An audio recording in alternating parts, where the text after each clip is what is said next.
Hello मेरे प्यारे बच्चों, कैसे हो आप सभी ने अक्सर देखा होगा जब भी रेलवे में पदों को लेकर ऊपर नीचे कुछ भी होता है तो राज्यसभा सख्ती से उसके ऊपर ध्यान रखकर अक्सर सवाल पूछती है और जिसका फलस्वरूप कुछ ना कुछ अच्छा निकल कर आता है। इसी तरह से अभी बहुत कठिन और मुश्किल सवाल यहां पर पूछे गए हैं राज्यसभा के द्वारा। ये नोटिस है जो मैं आपको दिखाऊंगा।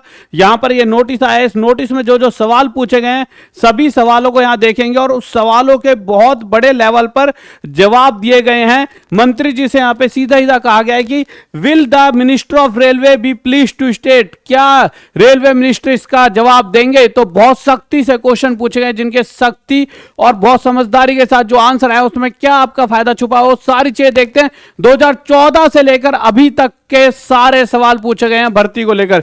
तो यहां पे सारे सवाल पढ़ लेते हैं, देखिए आ जाते हैं। तो मेरे प्यारे बच्चों, सबसे पहला क्वेश्चन, पहले क्वेश्चन समझ लेते हैं, उसके बाद फिर हम आंसर्स की तरफ आएंगे। तो सबसे पहले क्वेश्चन देख लेते हैं, आ जाइए लीजिए क्वेश्चन की तरफ।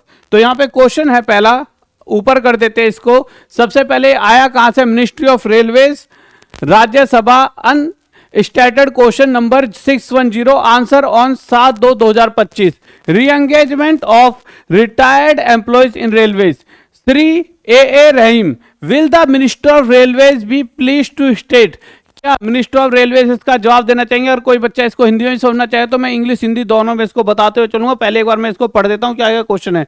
तो पहले तीनों क्वेश्चनों को देख लेते हैं।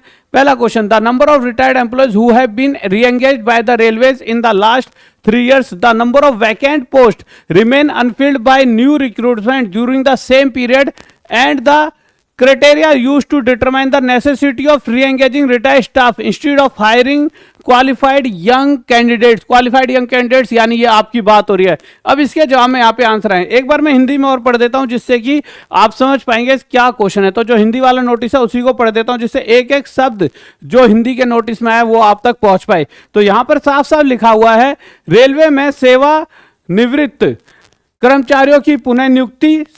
क्या रेल मंत्री यह बताने की कृपया करेंगे विगत 3 वर्षों में रेलवे द्वारा कितने सेवानिवृत्त कर्मचारियों को पुनः नियुक्त किया गया है।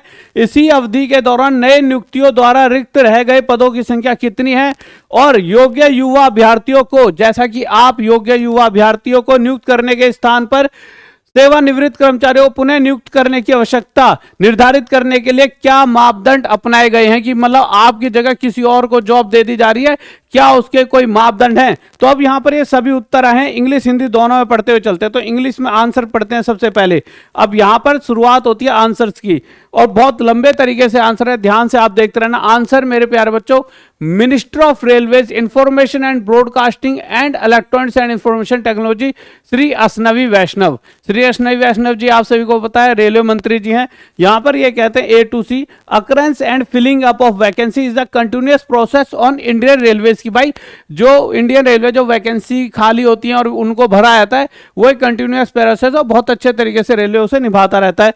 Considering it's size, spectacled distribution and critically of operation, adequate and suitable manpower is provided to cater to regular operation, changes in technology, mechanization and innovative practices. The vacancies are filled up primarily by placement of indents by railways with recruitment agencies as per operational and technological recruitments. फिर कह रहे हैं after easing of restriction imposed on account of कोविड-19 2 major examination involving more than 2.37 crore candidates had been conducted successfully during 2020 to 2022। 2020 से लेकर 2022 तक इन्होंने कहा हमने 2.37 करोड़ बच्चों का एग्जाम कंडक्ट कराया है कोविड-19 होने के बावजूद। इसके नीचे फिर इन्होंने यहां पर क्या कहा है मेरे प्यारे बच्चों, पूरा पूरा आपको दिखा देता हूं। उसके बाद इन्होंने यहां पर पूरा पूरा अपना डाटा दिया है L2 से लेकर L1 और L1 आप सभी को पता होगा क्या होता है। L1 होता है मेरे प्यारे बच्चों ग्रुप डी की बात यहां पर चल रही है कि ग्रुप डी के 1.1 CR करोड़ बच्चों का हमने एग्जाम कराया है। L2 से लेकर लेवल 2 से लेवल 6 तक 1.2 CR करोड़ बच्चों का एग्जाम कराया है। इनका एग्जाम 191 सिटीज में कराया 191 और इसका 211 सिटीज में कराया 726 और यहाँ 551। इस तरह से 133 शिफ्ट में इन बच्चों को कराया है मेरे भाई लेवल 2 से लेवल 6 और 99 शिफ्ट में ग्रुप डी वालों को कराया है। उसके बाद यहाँ पे क्या रखा है, based on this examination 1,30,000 candidates have been recruitment in railways. The RRB examination are quite technical in nature, entailing large scale mobilization of men and resources and training of manpower. Railway overcame all these challenges and successfully conducted the recruitment in a transparent manner. बिल्कुल railway ने इस तरह से मतलब ये जो भी exam conduct कराएं इतने ट्रांसपेरेंट मैनर में कराएं जैसा कि आज तक इस धरती पे किसी ने कराए ना हो. Manner following all laid down guidelines. No instance of paper leakage और similar malpractice has occurred during the entire process. मतलब हमारे इसमें जितने भी रेलवे ने एग्जाम कराए तो इन्होंने कहा हमारे जब हमने एग्जाम कराए तो कभी भी धांधली नहीं हुई और कोई पेपर लीकेज ही नहीं हुआ. अब ये कह रहे हैं तो माननी पड़ेगी. और तो न्यूज़पेपर वाले पता नहीं क्यों छापते रहते हैं कि यहाँ पे पेपर लीक हो गया, ये हो गया, वो हो गया. या तो न्यूज़पेपर वालों में कुछ कमियां झूठ बोलते रहते हैं या फिर यहाँ कुछ ये इन्होंने गलत बात बोल दी है. अब देखिए क्वेश्चन तो यहाँ साफ साफ इनकी बातों से आप समझ पाओगे क्या कहना चाह रहे. Recruitment done in Indian railway during 2004-14 विया ड्यूरिंग 2014-24. 2004 से 14 तक और 2014 से 24 तक सारा बता रखा है. 2004 से 14 तक 4.5 लाख के करीब इन्होंने बताया कि पद मतलब की वैकेंसी निकाली गई थी. और हमारे टेन्योर में 2014 से 2024 तक 5 लाख वैकेंसीज निकाली गई हैं. अब इन्हें यह समझ नहीं आ रहा 2004 से 14 तक इतनी जनसंख्या नहीं थी, ना ही इतने लोग बेरोजगार थे. बेरोजगारी तो तब भी थी पर आज के टाइम पर इतनी ज़्यादा युवा जनसंख्या बेरोजगार घूम रही है और उस कंडीशन में 5 लाख वैकेंसीज निकालकर ये सोच रहे हैं इन्होंने एक पहाड़ तोड़ दिया. और इस चीज़ को ये पता नहीं कब समझ पाएंगे. भाई एक छोटी सी कंपनी जिसमें पहले 10 बंदों की जरूरत थी और आज 10 साल बाद वो बड़ी हो जाएगी, वहाँ 100 बंदों की जरूरत पड़ती है तो वहाँ भी 90 एक्स्ट्रा लोग रखे जाते हैं. ऐसे ही कहीं ना कहीं देश की अर्थव्यवस्था बढ़ रही है. अगर आप कहते हो आपने पूरा देश को बहुत आगे लेकर गए हो तो बहुत सारी नई नई चीज़ों नई नई तकनीक आई और नए नए लोगों की जरूरत पड़ी होगी तो कहीं ना कहीं वैकेंसीज बढ़नी चाहिए थी. और यहाँ आप 4 लाख को 5 लाख से कैसे कंपैरिजन कर सकते हो और उसको भी आप सेटिस्फैक्शन आंसर मान सकते हो. आगे चलते हैं मेरे प्यारे बच्चों. इन्होंने आगे क्या कहा है. Further as system improvement the ministry of railways has introduced a system of publishing the annual calendar from 2024 for recruitment to various categories of group C post. The introduction of the annual calendar will benefit the aspirants in the following manner. तो इन्होंने आगे कहा है कि हमने एक बहुत अच्छी चीज निकाली, शायद ही जो किसी और ने पहले करी ना हो. हमने सबसे बेहतरीन चीज निकाली, हमने कैलेंडर निकाल दिया. वैसे देखा जाए तो ये अच्छा भी है पर कहीं ना कहीं ये इन्होंने एसएससी वगैरह से सीख लिया. पर एक अच्छी चीज़ है, चलो कैलेंडर तो दे रहे हैं. एक अब जाके कुछ हद तक ये कुछ चीज़ें सही कर रहे हैं. देखिए हर चीज़ में बुराई करना सही नहीं है, कुछ चीज़ें अच्छी कर रहे हैं जो अब कर रहे हैं.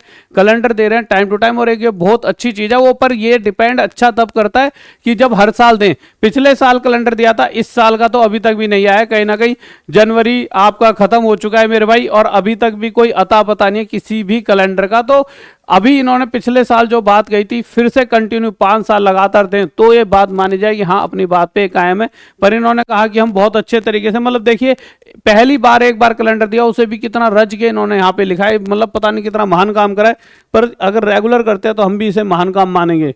इससे फायदा बता रहे हैं क्या होगा. More opportunity for candidates. अगर कैलेंडर देते हैं तो अब बहुत ज़्यादा अपॉर्चुनिटी कैंडिडेट्स के लिए आएंगे. Opportunity to those becoming eligible every year.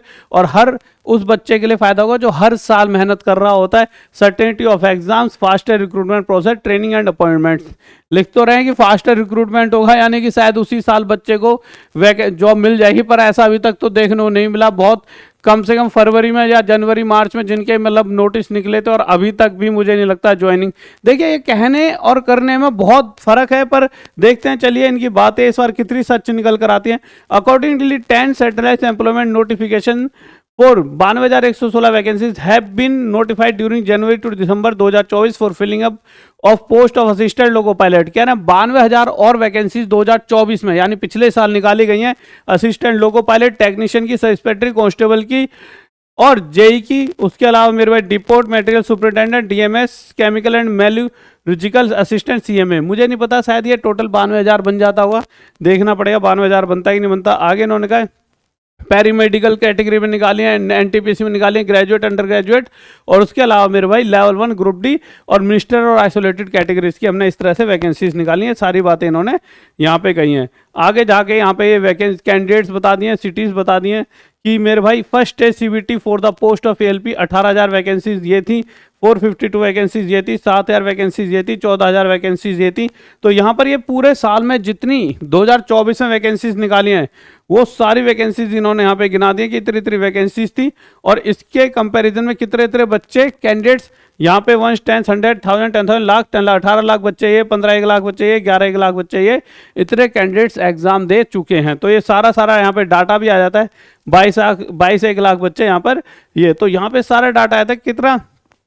अगर आपको ये भी जानना हो कि कंपटीशन कितने बच्चों में रहा, तो ये सारे वो बच्चे हैं जिन बच्चों के बीच में लड़ाइयाँ रही, मतलब कि कहीं ना कहीं अपना कंपटीशन रहा। तो यहाँ पे ये कहीं ना कहीं एक तरह से इन्होंने ये जाहिर कर दिया कि इन्होंने एक बहुत बहुत बड़ा महान काम करा है। शायद ऐसा धरती पर या और कोई संस्था कर ही नहीं पा रही है। परंतु अभी तक तो इन्होंने कोई महान काम नहीं करा। एक महान काम थोड़ा सा लगता है जो कैलेंडर जारी करा, और उस कैलेंडर के तहत अभी तक तो चीज़ें 2024 वाली इन्होंने ठीक ठीक करी। अब 2025 में अगर फिर से कैलेंडर आता है, फिर 2026 में आता है, तब इन बातों को कहा जाएगा कि हाँ इन्होंने कुछ जो कहा वो करके भी दिखाया। परंतु अभी तक तो ऐसा कुछ भी देखने को मिल नहीं रहा है। और देखते हैं क्या होता है। और इस तरह से इन्होंने अपनी बातों को साफ, मतलब इस तरह से बातों को घुमा के कहा गया कि हम 2 करोड़ बच्चों के एग्जाम करा चुके हैं, पिछली बार 4 लाख थी 10 साल में, अब 10 साल में हमने 5 लाख वैकेंसीज दी हैं। तो इसका कोई लॉजिक समझ नहीं आता है, क्योंकि तब की जनसंख्या और अब की जनसंख्या में बहुत बड़ा अंतर आ चुका है। आप क्या कहना चाहोगे इन सब पर और इस तरह की बातों पर, इस तरह की सभी घुमा फिराई हुई बातों पर? तो एक बार जरूर कमेंट करें। और मेरे प्यारे बच्चों, देखिए आपकी तैयारी के लिए देखिए हम इतना कर सकते हैं कि सभी बैचेस 99 रुपये में टॉप तक ऐप पर, ये हमारा नंबर है। जब भी दिक्कत हो इस पर आप व्हाट्सएप वगैरह कर सकते हो। और अगर आप कॉलेज में एडमिशन लेना चाहते हो तो ये गूगल फॉर्म है, इस गूगल फॉर्म को भर सकते हो जो कि कमेंट बॉक्स में है। और अगर कॉलेज के रिगार्डिंग कोई दिक्कत है, देखो कॉलेज का नंबर अलग है और ऐप का नंबर अलग है। कॉलेज का नंबर ये है और ऐप का नंबर आपका ये वाला, मैं इधर साइड हट जाता हूँ, ठीक है। और एक बार कमेंट करके जरूर बताइए कि मेरे प्यारे बच्चों आपको क्या लगता है कि जो ये बातें कही गई हैं इनमें कितनी सच्चाइयाँ हैं, या आपको आज रेलवे का काम पसंद है या ना पसंद है। कमेंट करके बताइए, क्योंकि ये वीडियोस कहीं ना कहीं रेलवे के अधिकारी जरूर देखते हैं। उनको खुद फील होना चाहिए बच्चा क्या सोच रहा है। हमारे सोचने से कुछ नहीं होता, आप सब क्या सोचते हो, आपकी राय क्या है, वो सारी जरूरी है, तभी वो जनता तक पहुंचते। देखिए आप उनके ओपोजिशन में जो होता है वो कमेंट दिखा के ही गाएगा, देखिए बच्चे तो आपके खिलाफ ये बोल रहे हैं, आप कह रहे हो आप महान हो, तो जरूर कमेंट करा करें। जय हिंद, जय भारत, लव यू सभी को।